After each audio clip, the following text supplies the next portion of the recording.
Hello, and welcome to the Empowerography Podcast. This is a platform created for women's voices to be heard and a place to share their stories, journeys, and successes with the world for the purpose of helping other women who might be on similar journeys. We are empowering women one episode at a time. I'm your host, Brad Walsh, so kick back, grab one of your favorite beverages, and enjoy the stories.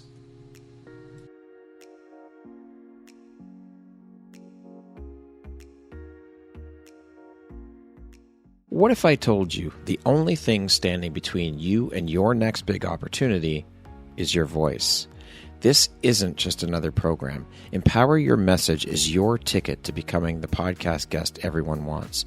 You'll learn how to craft a pitch that gets a hell yes, show up with unshakable confidence, and drop truth bombs that leave hosts and audiences wanting more. No more playing small. No more waiting for permission. It's your time to be heard. Loud, clear, and unforgettable. Visit the link in the show notes to sign up, and let's make your voice impossible to ignore. The mic is waiting. Are you ready? Hello there, Brad Walsh here, your host of the Empowerography Podcast, a platform that was created to help elevate and amplify the voices of women through sharing their stories. Today, my guest is Liane Lambert. She is a spiritual mentor, an energy alchemist, and an author who blends spiritual wisdom with grounded life experiences. Her mission is to awaken individuals to their innate divine magic. Welcome, Liane. How are you today? I am so good. Thank you so much for having me, Brad. It is my honor and my pleasure. I am so excited to have you here and to jump in and share a little bit about all the beautiful light you put out into the world through the work you do, as well as a bit about your story and your journey. So with that being said, let us jump right in. I would love to know, what was the catalyst moment in your life when you realized that the traditional path of success, career, education, social approval wasn't enough for you? I've had moments in my life where I've had nothing, and it's very easy to fall into victimizations during those moments. And then I've also had moments in my life where I've had everything that I thought I ever possibly wanted. The family, the gorgeous husband, the healthy children, a banging body that I worked on, and I was depressed. I recognized that there had to be something more. I knew that in my heart because everything checked all the boxes on the list. And So that's when I knew I needed to start digging somewhere else.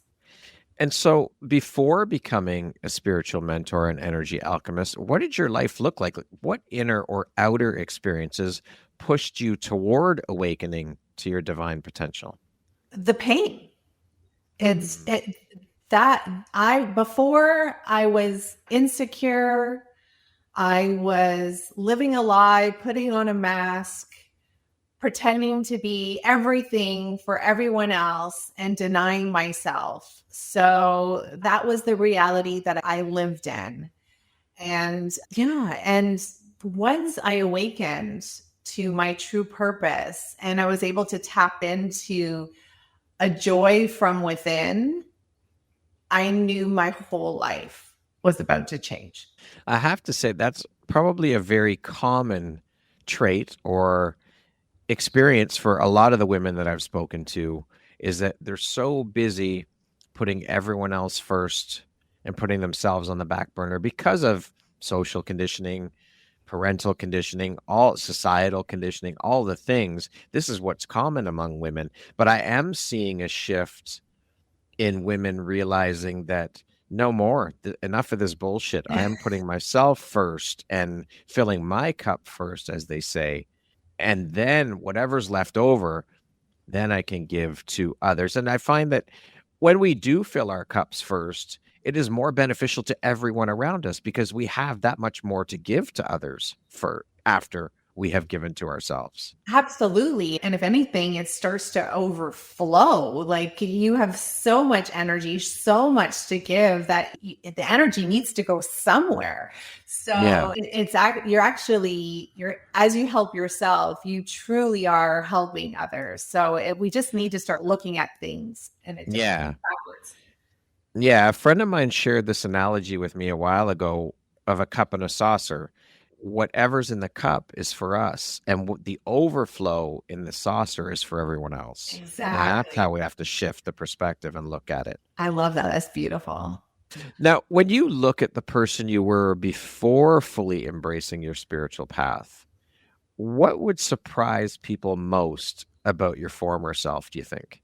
How insecure I was, how much of myself I hid, and how much I denied of myself. I was constantly trying to be what I thought everybody else wanted me to be. And I denied the truth of who I am, which is somebody who is connected to spirit, who has faith in a higher power, and who is a big kid at heart. But I denied all those parts of me. I think that's a very common thing as well, is because we all have those gifts within us. It's just they have been pushed so far down within us, again, because of the conditioning and all the things. It's a matter of remembering that they're there, because they never leave you. They're always there. They're just so far down within us. We have to do the digging and awaken to the fact that they're there for us, and remember that they're there, and then tap into them and utilize them. And that's the key. Listen to you. You are in full of wisdom, Brad. I love it. I'm trying. This all comes through my experiences and all of the incredible conversations I've had with all the amazing women like yourself who have helped bestow all of this knowledge into and unto me as well. Oh, it's a journey for sure. So thank you, Liane. So what would you say was the first unmistakable sign that life had something bigger in store for you, something beyond conventional success, like that holy shit moment for you? Oh, that was hands down when I was hit by a double-decker bus at the age of 27 in London, England. I had an out-of-body experience and I should have died. And I woke up in my hospital bed with 3 doctors looking at me from the opposite end of the bed. And I truly was a walking miracle. I walked out of that hospital 3 days later with only losing a patch of hair on my head. And I knew at that point, I survived that bus accident for a reason. And there had to be something more. It didn't make it. Did that come to your realization? Did that hit you that hard right away? You knew when you awakened in that hospital bed that there is something bigger for me here. Did that hit you right then and there? I always was connected to the Most High. That is something that's been with me since I was a little girl. But yes, walking out of that hospital, I knew the magnitude of what I had experienced, and I knew that there was something bigger at play and that I had to explore it. And therein comes the journey of self-exploration and all the work. And so how did this whole thing happen for you? Like, how did you get hit by the bus? Can you explain what happened? Like a classic Canadian who looked the wrong way before crossing the street at a major intersection. And I walked right in front of that bus and I flew backwards, landed on my skull, cracked right through my skull. Oh. They ended up having to cut off my leather jacket, my favorite white leather jacket at the time. And I remember looking at my body from an aerial view and then tapping into the bus driver who was holding his head sitting on a curb or a step. And just rocking back and forth and really tapping into his true fear and concern for what had happened. Holy shit. That is unbelievable. The fact that you were above your body, could you hear what was going on? It's not like that. It's more so that you become connected to everything, and it's like flashes of imagery. And then 3 days in the hospital and you're up and out walking around. I did get up and threw up in the toilet from the concussion, went back to bed, and then I was given the green light to leave. Yes, it was like nothing had happened other than a 3 days later. Yes, it was completely miraculous. Holy that is unbelievable. Especially since it went right through my skull. Yeah. Cracked in two.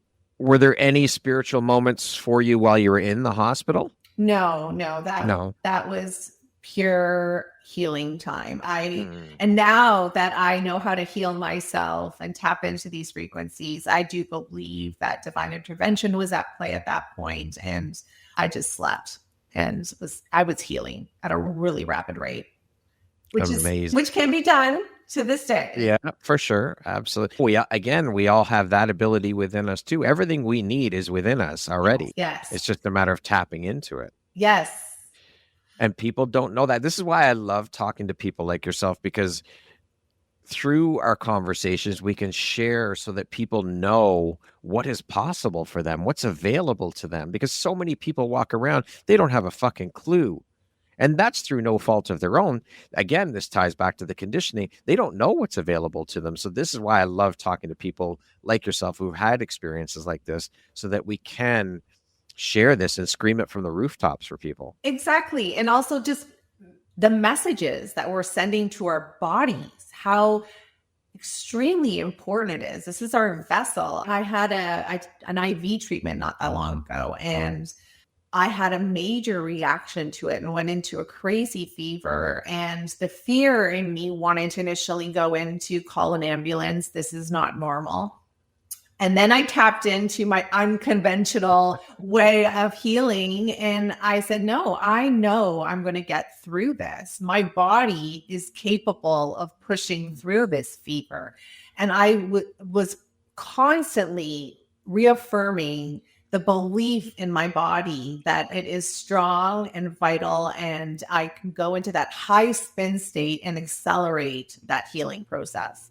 And I did. I burned through it. I love that. So many people feel torn between their practical responsibilities and their spiritual calling. How did you navigate that tension in your life? To this day, it's finding the peace in the storm. When things get chaotic, I get quiet. And when I get quiet, I can listen to the intuitive guidance. So I take that very seriously. And that is part of the spiritual practice, to take over and the stories that are governing our lives, and to just explore things. So what do you say to people, your clients, people that you meet when you have these conversations to people who say, but I can't sit still. I can't get quiet. I can't sit with myself. There's too many thoughts going on in my head. I can't quiet the monkey mind. What do you say to people who say that to you? You get in your body, or really outside of your body, but not in your head. That is the secret. Okay. So disassociate from what's happening and look at yourself from that higher perspective, as though you're watching a movie. And how would you guide that person? What can you do in this now moment to operate as your best self? When you're in it, so that, for instance, this morning, my daughter was freaking out for normal teenage stuff. And I could easily get roped into, no, you have to go to school. You're going to be reprimanded. No, instead, I got quiet as I was doing my makeup. And so it doesn't matter what you're doing. You can do it at any moment in time. And I just prayed. I said, okay, give me the space in order to get her out of this chaotic energy she's in. And her belief in herself that she can get through this. I got her to school, which was part of her journey, that she got through hard stuff as well. I love that. Amazing. It really is, I think, quite simple. We tend to, as humans, complicate the shit out of things. We make it so much harder than it has to be. So true. It's so true. And if you can stay present and calm, then the others will start to mirror that. They'll feel that energy. They'll feel it. Yeah. What does it mean to you personally to live in alignment with your highest self? And how does that differ from chasing happiness or external success or all the things? Carpe diem. Seize the day. It's truly living in the moment. Yesterday, I was doing a bunch of work and it was sunny out and it was drawing me in. And I said, fuck it. I dropped it all.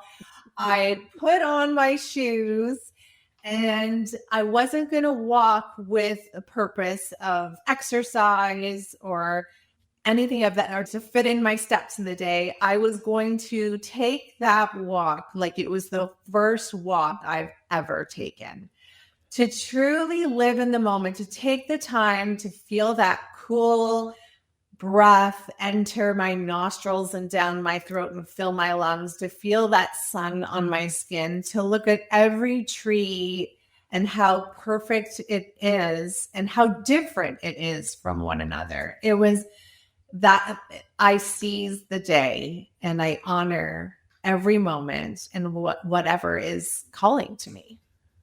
I love that you had the awareness to say, you know what, I got to get out of here. I got to take a break. I just got to get out into nature, out into the world, and just be present with that in that moment. It's so important and it's such a gift. And what happens when you do that and you practice it more and more, then you no longer are a prisoner to the stories of the past and you stop worrying about the future. It's truly the way to live. It's a gift. I get out every morning. I take, and now my pup, of course, is a precursor for that because she has to go out, but it gets me out every single morning. I go out for at least an hour to an hour and a half walk every morning, first thing in the morning. I'm up and out the door by 6:30. Then I get another walk in later in the day and then one in the evening. It's just about getting out and clearing your head and getting away from all the shit that we compile in our heads all day, from the work, from the noise, all the things. Exactly. It's beautiful. I guess your pup is your teacher. Yes, she is. Absolutely. 100%. Love it. What experiences in your life made you realize that most of what we're taught about success, happiness, and fulfillment is incomplete or misleading? It's incomplete and misleading because we're forever chasing. And you're never going to find what you're truly looking for, which is a sense of freedom within. And it can't be sustained. So if we are constantly focusing on things outside of ourselves, you will never feel fulfilled. You will never be happy. You will never truly be at peace. And yeah, I don't know if I answered that question. Yeah. No, that's fine. That's fine. But it's chasing rainbows is a big illusion because the rainbow is within. What would you say is that one of the most common things that your clients come to you for? Would you say? It's always the same thing. We live in a world of where we create stories, make up excuses. We're not truly happy and we're always waiting for the next. But there's no such thing as the next. It's now. And if we keep resisting and denying what we are truly looking for, why we came here to be, I believe that we came here with soul contracts, and that is our purpose in this lifetime, to free ourselves from what it is to be human, the identity that has been put upon us and the belief systems that have been taught to us that it's bigger than that. And we need to break away from attachment to identity and programming to truly discover what freedom is. I love that you brought up soul contracts because this is something that I've been leaning into and learning more about and talking more about. And something that I have found, now correct me if I'm wrong, but soul contracts, this is something that we've decided and we've made with those before we arrived here in our physical bodies, in our meat suits that call them, before we step into the world as human beings. So what I think and what I've learned and through conversation is that we already know before we arrive what our purpose is, how long we're going to be here for, what our mission is on this planet. But once we are incarnated into these meat suits that we're in, It's because of conditioning, because of parental, societal, religious, all the things, we have forgotten. It's there, like I said before, it's there within us, but we have just forgotten what that contract entails. And our journey through life, for some, not all, because not everyone does awaken to what our soul contract is or what our purpose is or any of this stuff. But through our journey of life, this thing called life, we start to remember what those things are, correct? 100%. And step into that. And again, not everybody does, and that's okay because that's their journey. They won't remember in this lifetime, maybe in the next or whatever that is. But it's a matter of, again, remembering why we're here. And discovering how truly powerful we are. We are creating our realities, whether you want to admit it or not. And so for a soul who needs to truly embody how powerful it is, it will incarnate into a life that disempowers them. It's through that adversity that you discover just how incredibly miraculous you are. So to overcome all these terrible traumatic experiences, but to come out the other side and say, I made it through all that. And I'm still whole. I'm still loving. I still have faith. And then to really sit in that. And then once you realize, okay, I've learned it. I truly am a powerful being. Then that's when the freedom comes in. I learned what I needed to learn. And now I get to create whatever I want from this place. And that right there, the possibility and the realization of that is so fucking incredible. And I absolutely love talking about all this stuff. It excites me. It turns me on. It amps me up. It fuels a fire. It's so incredible and inspiring to know that we can create anything, absolutely anything in this world that we want, that we desire. Seriously. And make it happen for ourselves. It's so beautiful to think about the power we hold within ourselves. Again, it's a matter of remembering, tapping into it, and utilizing it for our benefit, and of course, for the benefit of the collective. Right. Because when we do step into our gifts, when we do own those gifts, when we do start to tap into them, it's a big part of it is because, in my belief, these gifts, we all come here with gifts, and they were put into you for a reason. And it is your duty and your responsibility to share those gifts with the world. So not only, first and foremost, you're benefiting yourself, but you're also benefiting the collective. Exactly. Because you stepped into and owned your gifts. Exactly. So that's that cup overflowing. And you pass the test when you embody it. You just know it. And then that's when that space opens up to, holy shit, I can do anything. The beauty and just the amazing, there's not even enough superlatives to describe. It is so phenomenal. It truly is. When you realize that. And again, this is why I love having these conversations, to share this information so that everybody knows, yes, every single person on this planet has the ability to do this. Yes. And that you are the only one that's holding yourself back from experiencing it. Stop resisting. That's why I speak in the book. Just jump in this storm. That's your way forward. Absolutely. It's the only way forward. I love it. What does it mean to you to alchemize energy in day-to-day life? And why do you think this is more critical than most people even realize? Ooh, I love this question. I am going to give it straight. Everyone is already an incredible manifester. They are just creating from the energy that they're holding. And the world is holding, for the most part, a fear-based energy that is basically showing up in our reality. So how do you alchemize on a day-to-day life is by looking at the positive perspective to everything. So So we are programmed initially to say all the reasons why things are going wrong.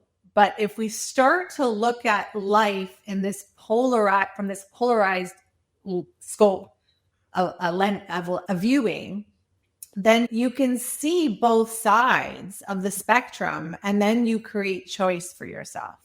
What do you want to believe in? And this is a very empowering experience or exercise to take on every day. So today with my daughter who was freaking out, that's a perfect example. I was able to disassociate. I saw the old version of me and how my programming would have parented her. And I chose to see the positive perspective. There's something here for her to learn from this, that she does not have to be a prisoner to the story that she's made up in her mind. And I can guide her through the process.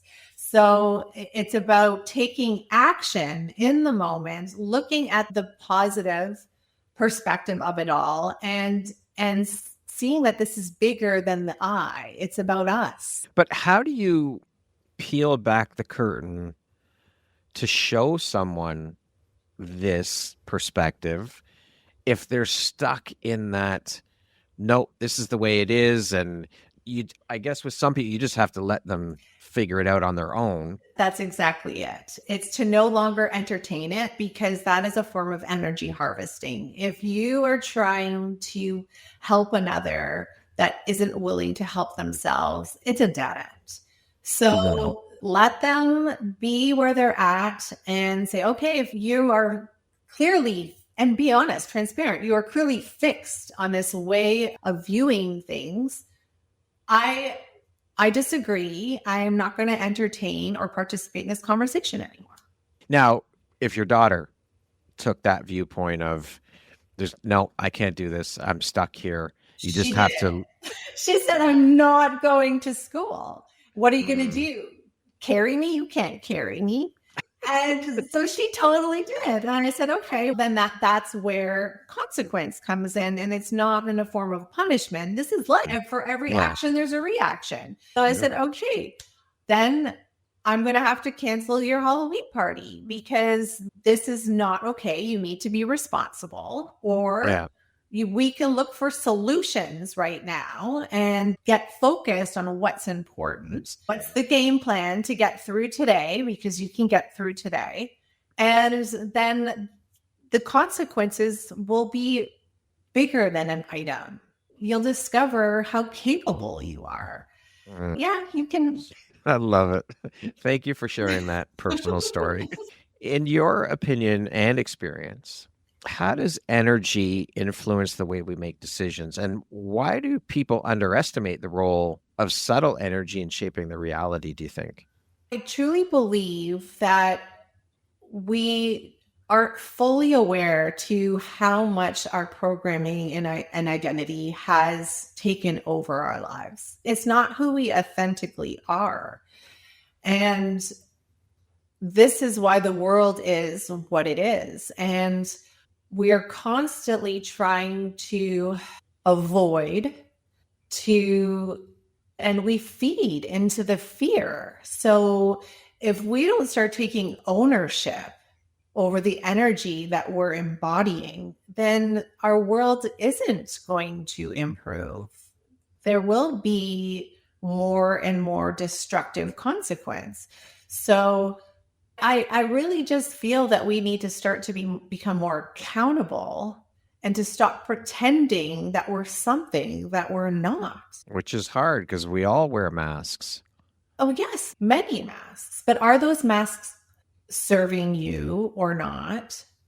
And one thing I just can't stand, like this is where the reality check has to come in, is we behave a certain way in public, but we need to start taking a good hard look at how you are operating within your safe space, within your home, with the people that are closest to you, because that is the authentic energy you're embodying.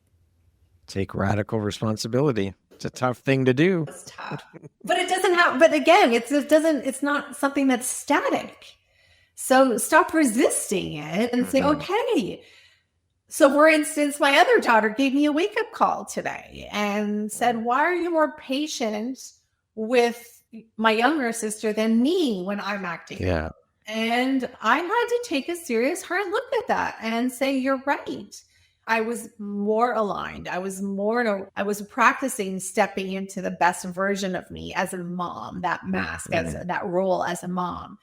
But I was not in my best light when I was working with my eldest daughter. So I had to apologize and be accountable and say, yes, okay, I got to work on that. And thank her for bringing that awareness.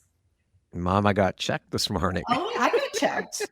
I got checked. But at least you sat with it and reflected on it and admitted, yeah, you're right. Yeah. You called me on my shit, and yes, I need to change it. Yeah. Yeah. I let her That's down. powerful. I let her down. And that's Mhm. not okay. Yeah, beautiful. When someone comes to you and they say that they feel stuck spiritually, emotionally, or energetically, what hidden forces are usually at play there, do you think? Subconscious programming, usually based from traumatic experiences, resistance to change, being so ingrained in an identity, in a story, that it imprisons you. So, how can you discover freedom if you're not willing to let go of the person you are? And I think everyone would agree that you're a very different person from when you were at 10, at 16, at 25. So years later, you can say, yes, I'm very different. But why can't you let go of now? Food for thought, for sure. And I think most of those stories that we have in our head that we've told ourselves aren't even ours. Exactly. They've been put onto us. Exactly. And you get to be whomever you want. Let's face it. Like I hold dark and light in me. I can be a bitch and I can be an angel. I can do both. I choose That's who it. We all I have a want to be. choice. Thank you for your transparency. Liane, you say that you awaken individuals to their divine magic. So, how do you define divine magic? What does that term mean to you in the context of modern life? And why is it dormant in most people? Divine magic is when the light switch gets turned on. When all of a sudden somebody recognizes that they can be and create whatever it is that they want. So sometimes I have to play with timelines to help them see how they can jump timelines. What does that look like? I use imagery. I pull in that energy into their body. But when the divine magic is ignited in someone, it's like a fire gets lit inside. And they are committed. They know that they can do anything. And it's like you go into autopilot, but in the 5D, not 3D. It's a source of energy that doesn't come from an external place. It's inside, and you finally tap into that passion that leads the way. I love that. Divine magic. Beautiful. Could you share and walk us through a quick and simple daily practice or ritual that you've seen that helps people alchemize their energy and elevate their frequency? Okay, let's break it into two types of days. On a bad Okay. day, let it out. If you resist, find a safe space, cry your eyes out, release it, say, I want to give up, and just belt it out so that energy moves out of you. And then you can take a few deep breaths and ask yourself, are you really going to give up? Let's get real with yourself, because you're not going to get, the only times I've had this conversation with spirit, I'm like, and then now it's at the point where I'm saying, I'm not going to give up. But do I really have to keep going down this path? But I know deep down inherently, I'm not going to give up. So why am I going to feed into that story of being a victim? Because you're going to push through it. So then I start to laugh at myself. I'm like, this is ridiculous. Look at me. And then I can shift into my empowered state of being. And that's when I will pop on the music. I will remind myself of how capable and I'm steering this ship. It's about being accountable and that I'm leading the way for others who aren't in this place of awareness. So that is how I would do it on a bad day. And on a good day, that is the magic. This is where my passion is leading me. How can we shift what is joy, what we think it is? How can we take it to a whole other dimension? I was walking the other day, actually I was driving in my car, and I started to notice the landscape and how yes, it's 3D, but it's still it felt very flat to me. So then Spirit told me, look at the space between form. So I started to shift my perspective and everything, the depth that came through. Wow, what a magical experience I just created for myself. So when you think you're high, ask Spirit, ask yourself, I want to take this higher. And use your imagination, listen to those intuitive cues, and just embrace the now moment in a way that is beyond what you think it is. I love that. Thank you for sharing that. I'm sure that would be very beneficial for those listening. Liane, here we're getting into the real meat of things. You talk about moving karma to Dharma. This is your big thing, moving karma to Dharma. In your words, what does it truly mean to live in your Dharma? And why do so many people resist it? To shift from karma to Dharma means becoming lighter. It's holding your highest frequency. Living in that dharmic energy is outside of fear. It's outside of any low vibrational energy. In order to get to that place, it requires us to learn the lessons, to free yourself from the self-imposed prisons that we have agreed to hold ourselves in. And that requires work. So the majority of the people will not experience it if they're not willing to take the journey and do the work to clear your conscience so that you do feel free. There aren't these underlying things that are weighing you down. It's stepping into an integral way of being so that you can sleep well at night, knowing that you did the best you could in that day and you made the most of it. So that opens up a freedom that is a breath of fresh air. It's just space. A lightness, as you said. Yes, it's a lightness of being. Just when you let out that sigh, that breath, that's it. That's how you describe it right there. Yeah. It's like a relief.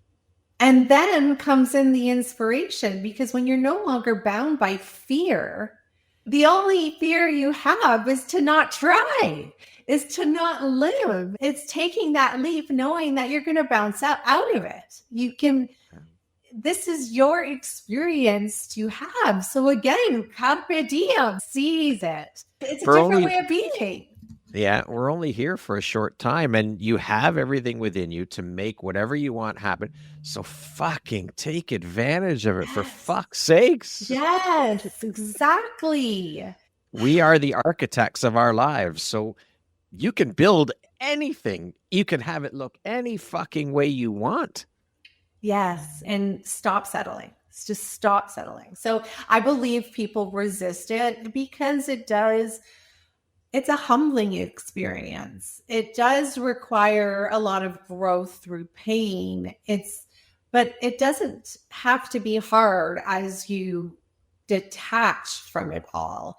And that's where coaches really come in handy, because let's face it, like, nobody's perfect. We're exactly the opposite of it. We need to start wearing our scars, wearing our story, and saying, yes, I messed up in this case, but I learned from it, and this is what I did to correct it.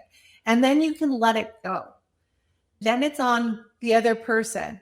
at that point because you've done everything you possibly can. But so many people continue to relive that trauma or relive those mistakes and living in the past. It's done, it's gone. There's nothing you can do except take the lesson from that, extract the silver lining, the gold, the diamond, the whatever you want to call it from that experience and use it to better yourself, use it to move forward and do better in the next thing that's going to come up, because there's going to be constant struggles. This is part of the human experience. But as long as you're able to have the self-awareness to step outside of it when it's happening or after it's happened and look in at the situation as an outsider and pull the gold from that, then you're set. You're laughing. Exactly. And for all those who want to stay stuck in that story or timeline, then I say, how is that working for you? How's that working out for you? Stay there as long as you want for the rest of this life, if you choose. That is your right. That is sovereignty. Yes. But once you discover that the laws of the universe are real and they are working for you, that you can start to work with them to create an experience that is what you truly desire. Ah, beautiful. So much fun. How do you identify when someone's living in their true Dharma versus when they're living someone else's version of what they should be? Oh, the eyes. The eyes say everything. When somebody is living from that energy and that source light is ignited within, it's dreamy, it's inspired, the person looks lit. And when they're living for someone else, they look a little bit lost. There's a disconnect. I don't know how else to state it, but it's like when you hit that magic spot and you're in flow, it's effortless. And when you're not, and when you're doing things, it requires a lot of effort. It's hard. So one is in flow and one requires a lot of energy to try and be something you're not. Yeah. Beautiful. Thank you for sharing that. What would you say is one of the biggest misconceptions people have about raising their vibration, and why does that misunderstanding seem to hold them back? That's a good one. Can I revisit that one? Because I want to make sure, I want to sit in that for a second. Sure. That's an important question. Yeah. So when someone faces resistance or fear while stepping into their Dharma, what is the mindset or energetic shift that helps them break through? By letting go. Once you realize that the past does not exist anymore, it's just a story, and that the future doesn't exist either. It's not here. It's not here. So to be worrying about something that hasn't even happened is just a complete waste of energy. And the reality is that we all have tremendous potential, but how many of us don't take action? Aligned action For sure. But we're just settling. We're just accepting. And it's just so limiting. It's hard for people, I think, to realize and to step into that realization about the past is the past. You can't change it. So many people stay stuck in that. And that the future, it's not even here yet. So like you said, you're worrying about something that hasn't even happened yet. It's about being in the present moment, because that's all we have. That's all we're promised is this moment right now. No one's promised tomorrow. Nobody, not one single person on this planet is promised tomorrow. Exactly. So if we can live every day like this truly is the last day we'll ever live, it will transform your life. And if you can accept that you are more than what you think you are, then that opens up a floodgate of possibilities. A portal. It's a portal. It is a portal. It is a portal. Exactly. If someone came to you saying, I want to live beyond my karmic limitations and embody my Dharma fully, what is the first hard truth you guide them through? Everyone is in it for themselves. let's face it, we're all on a personal journey. And if you are truly ready to take the journey, you need to let go of people pleasing. People will judge you. People will try and hold you in an old timeline. You need to be accountable from this moment forward. If you make that claim that you are going to take the journey and ascend, then you need to be willing to let go of everything that lowers your vibration, even if it means relationships that have, or people that you have known all your life. That's powerful. Do you want to revisit that question? You ready? We can revisit it. Yes. Okay. Cool. I'm gonna listen to it again. I'm gonna have to read it so I can really sit in it. What is one of the biggest misconceptions that people have about raising their vibration, and why does that misunderstanding hold them back? It goes back to what I actually touched on earlier, which is that it comes from external sources. When I get that car, when I get that promotion, when I lose those pounds, then I will be happy. And when I'm on that trip, yes, I'm vibrant in that place, but it's when I go back home is when my true energy is expressed. So again, it comes back to being accountable for who you are being when nobody's watching. Okay. So when someone is ready, like fully ready to step into their higher frequency, but doesn't know where to start, what is one of the single most effective shift that you guide them through first? The death of the ego and explaining what that is, and that our persona is just a way or a means of sharing energy. So to release attachment from that, and then to not celebrate, but at least welcome in. I celebrate. I'm at the place where I celebrate. But to at least become comfortable with the discomfort. So to stop fearing something bad, but that the tower moments are actually just invitations. And every time you get through a heartbreak, every time you encounter deception, every time you are challenged in your life with another lesson that needs to be overcome, that it truly is liberating. You're rejected enough that it doesn't even hurt you anymore. So to start to, like I said, I celebrate it. When I know something big is happening, it's because something new is about to be birthed. So it's an opportunity to transform and transcend. And I feel that we are always trying to that we are just delaying our expansion. So to step into the fire, and you will be able to experience that dharmic way of living a lot faster. That's scary as shit and uncomfortable as hell to do, but it's necessary in order to transcend and thrive.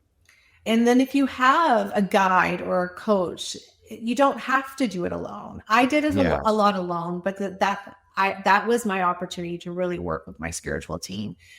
But it doesn't have, now we're living in a time where it's different. When I awakened, I really was doing it solo. But now there are so many groups, so many coaches out there, leaders and books, and there's so much information that you start to recognize that my story is no different than somebody else's.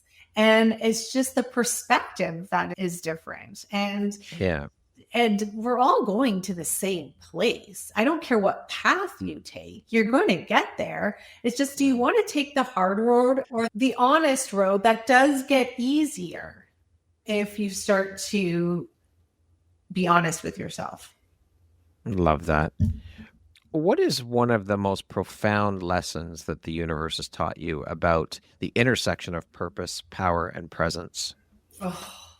as the mama bear in me. And since I was a little girl, I always wanted to help people to the point where I wanted to save people. It was recognizing that everyone is within me and I am within all, and to allow people to have their experience. It's not easy. So you can guide them, but to create choices for them, to allow them to fall, to allow them to make the right choices based on their own intuitive guidance. Because if we take over, we're disempowering them. Yeah. Just because I know the answer doesn't mean it's okay for me to give it. And I think that's one of the hardest things to do as a parent with your kids. You have to let them fall, because if you don't, if you're there to catch them every time, they will never learn.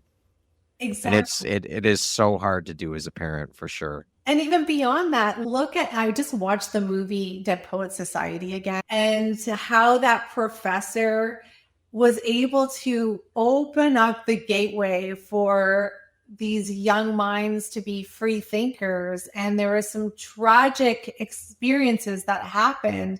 And you could tell one moment where he knew that young boy was not being honest and was saying what he thought was needed to be said. And instead of interfering, taking a step back and allowing life to play out. That's hard. Yeah, it is, for sure. Absolutely. So how do you define the superhuman version of a human being, and how does it differ from what pop culture tells us is extraordinary? Oh, okay, this is my jam. This is the stuff I live for. The new superhuman, evolved human, advanced human, however you want to define it, is living in such a high frequency and holding a high state of consciousness. They recognize they hold both dark and light within, that they are everything, and they get to choose how they want to present themselves in the now moment. But it's even more than that. They have learned to regulate their emotions. They can tap into any frequency that they want, and they can read energy. So because they can read energy, they can bend reality, because they're guiding others through their high vibration. They are the true leaders of this next generation, and they inspire because their energy is so big and loud that you can't help but want to join. It's influence on a whole other level. I love that. Now, as mentioned off the top, Liane, you are an author. Can you tell us about all the things, your book, when you wrote it, the title, what was the inspiration behind writing it, and what was that experience like for you actually writing the book and then putting it out to the world? I was going through one of my dark night of the souls, I would say, and I was committed to doing the inner work, and my spiritual team, my guide told me, it's time to write your book. And imposter syndrome came in, and no way. So I committed to journaling. So for the next year and a half, I just journaled all my downloads, all my experiences as I shifted, all the insights. And as I started to really embrace that, it allowed for creativity to come in. It allowed for me to tap into the inner artist that I am and how I view reality and the world, and to be able to place that into words was a truly liberating experience for me. And then when it was all compiled together and I was at a place where I was ready to deliver it, and after I read it all, the tears of joy that came through me, I just knew that I was sharing of my soul. I was sharing of what is possible. And anybody who is willing and wanting to learn about ascension, everything was there, but I wrote it in such a simplified way, in such a relatable way, in such a creative way, that it really, I know it will shift anybody who reads it, and they'll feel it. What's the title of the book? When was it released? It was released in April of 2025. Karma to Dharma, a new age guide to becoming superhuman. I love it. And we will, of course, put the link in the show notes when your episode is released so people can check that book out. It's available, I'm sure, Amazon and all the outlets that they can. Yes, and I'm actually doing another big launch in January. So it's going to be, I'm going to have more channels to be able to, for all our viewers to find it. But my audiobook, I have to do a little plug for that because I actually, yes, of course, I did that. I narrated it myself. So for me, it was like reliving every one of those experiences, every single one of those downloads, and you will feel it. And every part of the book there's a different sound piece that's connected to it. So the journey, it is a production in itself. Beautiful. Congratulations, Liane. Thank you. If every listener walked away with only one insight from this conversation, what single truth would you want them to carry into their lives forever? The power of the word. I truly believe that people don't recognize how much energy a word holds and the intention behind it. And to start to recognize and be aware of the fact that the majority of us are expressing destructive words, are replaying disempowering thoughts. And if you at least entertain the opposite of that and take ownership of the words that we use and that they are like magical spells, that alone can transform your life. Beautiful. Thank you for sharing that. How do you want your legacy to be remembered, not just as a mentor or an author, but as a catalyst for human awakening? That little old me, a single mother from Northern Ontario, did not have to isolate myself in the middle of a mountain, go into temples and meditate to achieve this awakened state. You can lead a busy life and you could still awaken and tap into these higher states of consciousness. Anybody can do it. You do not have to be a scholar to tap into the wisdom that is available to us all. So I want my story to empower every human, that they have the ability to tap into the greatness that is within, no matter what they have going. Beautiful. Thank you for that. What does freedom mean to you at the very deepest level beyond money, status, or recognition? Freedom for me is hard to define in words. It is an energy that is so expansive that you become free of thought. You become the energy. You're truly in the experience of just being. And that's hard for a lot of people to comprehend, but I know it's true. And this is why I'm sharing my story. I want people to imagine and then go for this, because you can reach a state of being where you no longer have these running thoughts in your head. You are simply going from one action to the next in a high vibration. Beautiful. I love it. How do you define success? What does that word mean to you? Success is honoring yourself. It's stop living for others.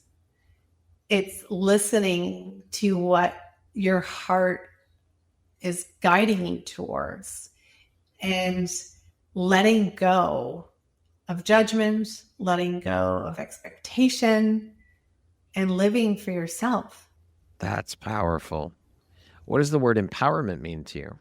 Empowerment for me is becoming everything that I want in another for myself. I was searching for a love that could love me back the way I loved another. And then I discovered that I can do this for myself. I discovered that I can free myself. I discovered that I could say no. So I became my own hero. Empowerment is saving yourself, is becoming a hero for yourself. It's becoming your best partner, your best lover, your best friend. That is empowerment. That is very fucking powerful. I love that. We're going to jump into a little rapid fire section here. So the next grouping of questions just be 1, 2, 3 word answer type thing. Okay. Okay. What is your favorite place on earth? My favorite place on earth? Ocean. What is one of your secret or hidden talents? I can channel source frequency. Okay. If you could teach the world one thing, what would it be? To let go. What is one of your guilty pleasures? Fashion and roller coasters. There's 2. What is one word that sums up your mindset? Enigmatic. One book that changed your life? The Alchemist, hands down. And what is one word that defines the woman that you are becoming? Exemplary. That concludes our rapid fire section. Now back to a regularly scheduled program. I created a bonus question that I did not send you ahead of time. How do you define love, both the kind that you give and the kind that you receive? Loving without expectations. It's true acceptance. It's empowering another. It's seeing the brilliance in another, the God in another. It's celebrating another, but also doing the same for yourself. And to feel home, when you can feel at home with another and feel seen and heard, that's loving. Beautiful. If you were to introduce yourself to me without mentioning your occupation, where you're from, your ethnicity, your religion, where you grew up, all the day-to-day superficial markers that we use in life, how would you introduce yourself to me? Hi, Brad. I am a multidimensional spiritual being having a human experience. Love it. Perfect. If you could step into my shoes, what question would you have asked yourself that I didn't ask you? Yes. How can we, as an awakened being, how can we help others without interfering in their journey? Go ahead. By keeping them present and in their highest timeline. So if somebody shows up and is operating from a really high vibrational place, for instance, my one daughter was showing patience and was offering help to her younger sister. The younger sister then said, no, she normally acts like this. And she was keeping her in an old timeline, in an old story. So as a leader, we keep them present. But she is operating this way now. This is how we encourage them to keep showing up this way. So to let go of the past, stop keeping people pigeonholed in a place that they don't deserve to be in anymore. Thank you for sharing that. That's very insightful and powerful. If you had the opportunity to sit down and have a 1-hour conversation with one woman, any woman in the world, who would it be and why? Dead or alive? Either or, it doesn't matter. Okay. The first one, Princess Lady Diana, hands down.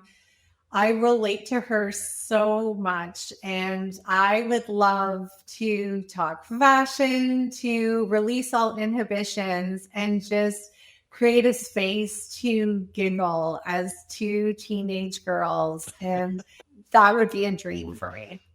Okay. If you could go back and give your younger self one piece of advice, what would that piece of advice be? Stay true and trust. And lastly, if you're to deliver your last 30-second speech to the world, your tribe, your people, your corner of the world, what would that last 30 seconds sound like? What words of wisdom would you impart? Have you heard? Did you get the memo? For everyone who hasn't been able to tap into the spiritual streets yet, the war is over. And guess what? The awakened human is taking over, and love wins. A beautiful way to end the interview. Liane, thank you so much. This was such a beautiful, powerful, and insightful conversation. I've enjoyed every moment of our conversation. Thank you for showing up and shining your beautiful light out into the world and onto me, and for sharing a bit about your story and your journey. I'm honored to call you a friend and have you as a member of the Empowerography community. Thank you, Brad, and thank you for being an exemplary divine masculine who is empowering women to share their voice and light. Thank you. I received that. Once again, my name is Brad Welsh, host of your Empowerography podcast, a platform that was created to help elevate and amplify the voices of women through sharing their stories. Today, my guest has been Liane Lambert. She is a spiritual mentor, energy alchemist, and author. Thank you so much, Liane. I hope you have a beautiful rest of your day. Likewise. Thank you very much for listening to this podcast. If you haven't yet, please be sure to subscribe, rate, review, and share with all your friends. You can find me at visuphoria.ca, follow me on Instagram at Empowerography Podcast, and on Facebook at Empowerography. Please join me next time for another inspirational story from yet another amazing woman.